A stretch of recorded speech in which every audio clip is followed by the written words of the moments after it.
Үр хүүхдийнхээ сэтгэлд болоод байгаа асуудлуудыг ээж автай ярьж чаддаггүй тэр зүйлсийг нь ээж аваасаа нуугаад байгаа зүйлс нь яг юунаас болоод байгаа юм бэ гэдгийг бид бүхэн заавал тань мэдэх шаардлагатай байдаг.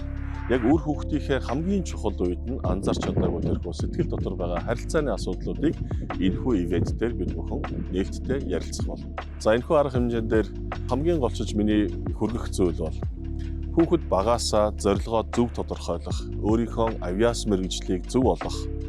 Тэгээд дээрэс нь өөрийнхөө хүсэл мөрөөдөл буюу алсын зорилго, алсын хараагаа зөв тодорхойлох нь яагаад чухал вэ? За түүндээ хүрэхэд ямар саад бэрхшээл гардаг вэ?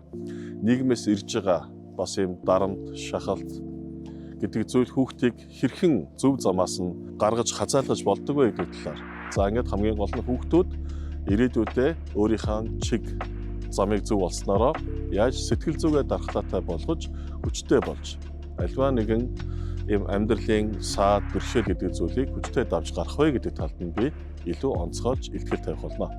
За ингээд 10 сарын 11-нд болох Эдүү парк дээр зохион байгуулж байгаа сэтгэл гэдэг бол өөрөө эрэгтэй юм сэтгэлч бас өвддөг юм а гэдэг энэ хөөрэ та арга хэмжээнд та бүхэн үр хүүхдүүдтэйгээ хамтдаа оролцоорой шүү дээ. Эцэг эхчүүдийг уриалж байна.